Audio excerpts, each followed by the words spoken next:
नमस्कार दोस्तों, मैं हूं ब्रजभूषण दुबे और आज आपसे कुछ सवाल करना चाहता हूं,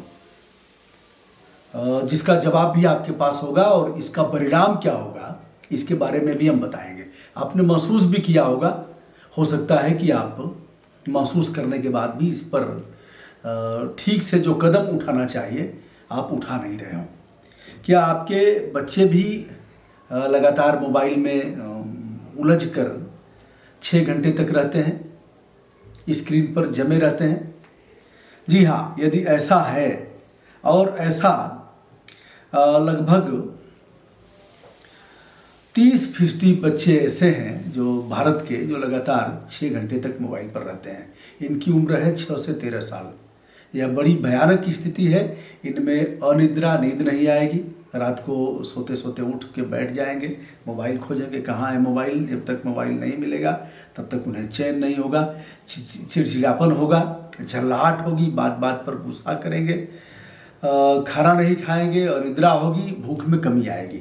तो यह दोस्तों बहुत खराब स्थिति है। इस समय आप अपने घरों में हैं, बच्चों के साथ हैं, बच्चों की जिद पर आप लगातार उनके हाथ में मोबाइल दे रहे हैं। यह कदापि सुखद नहीं है। कुछ आंकड़े जो देश विदेश से एकत्रित किए गए हैं उसके आधार पर है कि 30% बच्चे 6 घंटे मोबाइल पर रहते हैं और सर्वे यह भी कहता है कि 8 से 13 वर्ष के 73% बच्चे सोशल साइट के फेसबुक का इस्तेमाल करते हैं। फिर आगे सर्वे कह रहा है कि 82% अभिभावकों ने बच्चों का अकाउंट बनाने में मदद किया है। यह दोनों तरफ है।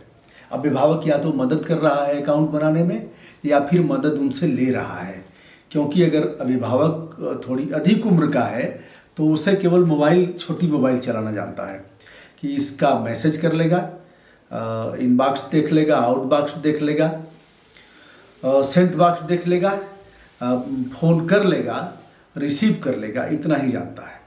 तो वह बच्चों से सहायता लेता है कि थोड़ा हमको भी बताओ। शर्माते शर्माते बच्चों से दोस्ती करेगा तो बच्चे भी कहेंगे कि ठीक है, तो पापा, अंकल, मम्मी हमारी दोस्त हो गई हैं, अब इनको बताना है, तो वह उसका लाभ लेते हैं। तो इस तरह से 82% संख्या ऐसी है जो अभिभावक अकाउंट बनाने में मदद करते हैं बच्चों की या फिर मदद लेते हैं। बहुलता में ऐसे परिवार हैं जो बच्चों की जिद पर एंड्रॉयड फ़ोन, आईफोन खरीद करके देते हैं, महंगे से महंगा, और उन्हें हमेशा वह व्यस्त रहते हैं, उनसे कुछ जानने का प्रयास करते हैं। खेल का मैदान छूट गया, किताबें भी छूट रही हैं। अब ऐसी वैश्विक महामारी में ऑनलाइन पढ़ाई भी शुरू हो रही है। तो ऑनलाइन पढ़ाई में अब मजबूरी है कि उन्हें आप मोबाइल देंगे, या तो आपके पास लैपटॉप हो तो ये अच्छा है, कंप्यूटर है हो तो यह भी अच्छा है, लेकिन मोबाइल देना उनको मजबूरी हो गई है। ऐसे में उनका खेल बंद है। खेल तो ऐसे भी बाहर नहीं निकलना है इन दिनों, तो खेल बंद है। फिर क्या है, अब उनकी मांसपेशियां भी सिकुड़ रही हैं। यह एक बहुत भयावह स्थिति है। किताबों से उनका लगातार उनकी दूरी बनती जा रही है। सारा कुछ नेट पर सर्च करना है और नेट पर सर्च करके उन्हें लिखना है। आँखों की रोशनी पर सबसे अधिक प्रभाव पड़ रहा है। मोटे चश्मे अब बच्चों की आँखों पर देखे जा रहे हैं। इसलिए भैया सावधान हो जाने की ज़रूरत है। यह इस देश की ही बात नहीं है, वैश्विक स्तर पर यह स्थिति है। तो वैसे यूरोप के कई देश इसमें काफ़ी सजग हैं बच्चों की नींद के लिए। जैसे 7 बजे, 8 बजे, 9 बजे समय निर्धारित है कब वहाँ सोना है, तो वहाँ बच्चे सो जाएंगे। छोटे बच्चों की भी आदत है कि वह कुछ भी करते रहेंगे, फिर जाएंगे और बेड पर सीधे जैसे समय हुआ वैसे बेड पर चले जाएंगे, सो जाएंगे। जो बच्चों के कार्यक्रम हैं जो टेलीविज़न चैनल पर आते हैं वह भी निश्चित समय है, उसके बाद कोई कार्यक्रम बच्चों के नहीं आएंगे, क्योंकि बच्चों को सोना उनका मौलिक अधिकार है। आपसे भी बता रहा हूँ, 7 घंटे किसी भी तरह इस समय नींद गायब हो गई है। बहुत से लोगों की नींद गायब हो गई है। नींद गायब होने का परिणाम यह है कि डिप्रेशन में होंगे, उन्हें तनाव होगा, हर्ट होगा, और अगर नहीं सोएंगे तो चिड़चिड़ापन होगा, तमाम तरह की बीमारियों से उन्हें सामना करना पड़ेगा। तो ऐसी स्थिति में व्यायाम जीवन का अंग बनाएं, अधिक से अधिक पानी पिएं, प्रतिरोधक क्षमता की चीज़ें खाने की आवश्यकता है, कुछ लिखना पढ़ना नोट तैयार करना। बहुत से लोग ऐसा पहले से भी करते हैं, समाचार पत्र आया उसे देखेंगे, नोट तैयार करेंगे। ऐसे ऐसे लोगों को जानता हूँ जिनकी ढलती उम्र क्या अंतिम पड़ाव पर है, उसके बाद भी नोट तैयार करते हैं। उम्र 90 साल हो गई है तब भी लिखते पढ़ते रहते हैं, माना कि उनके लिखने पढ़ने का उनके जीवन में कोई मतलब नहीं रहा।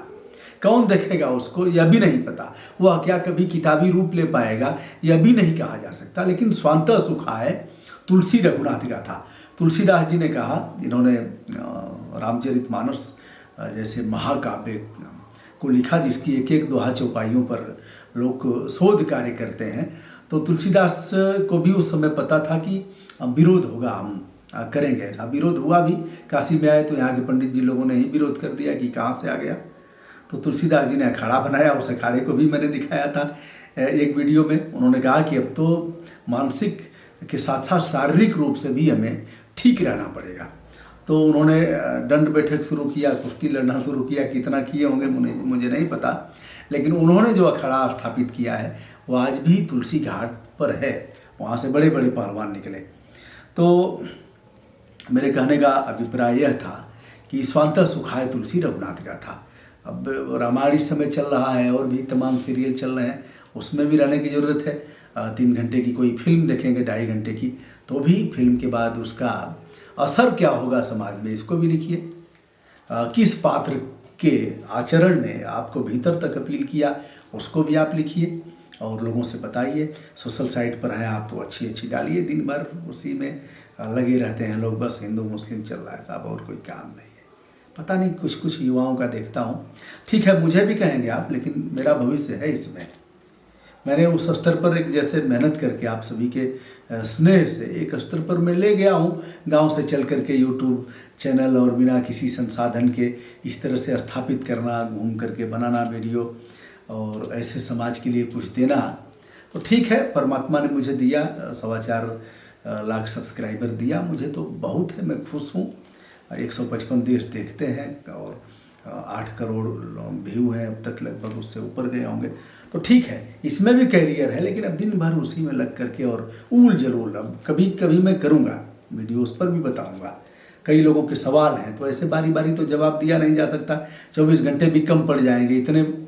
तो किसी 1-2 वीडियो में मैं नाम लेकर के बता दूंगा, जिस तरह के उनके प्रश्न आए हैं सब पर बता दूंगा। ऐसा नहीं है कि ऐसे बाल सफ़ेद हुए हैं, हुआ है, अनुभव है। माना कि उसके बाद भी कमी रह जाएगी, माना कि उसके बाद चूक होगी, क्योंकि चूक इंसान का स्वभाव है, जीवन भर सीखता रहता है, माँ के गर्भ से कोई सीख के नहीं आता। तो दोस्तों, अगर आपके परिवार में भी इस तरह के बच्चे हैं जो चिड़चिड़ापन के शिकार हैं, भूख नहीं लगती है, अनिद्रा, जिन्हें नींद नहीं आती है, यदि नींद नहीं आएगी मांसपेशियाँ दुर्बल हो जाएंगी, वह कलम भी ठीक से नहीं पकड़ पाएंगे, उनकी आंखों की रोशनी चली जाएगी। अगर रात को 4 घंटे 5 घंटे बगैर प्रकाश के आप मोबाइल चला देंगे ऐसे देख करके। एक चीज़ और है, आप मोबाइल लिए हैं तो ऐसे होता है जैसे आदमी इसी पर निगाह गड़ाए रहेगा, ऐसे मतलब पलक भी नहीं झपकती है, ऐसे में रेटिना को भी दिक्कत आएगी।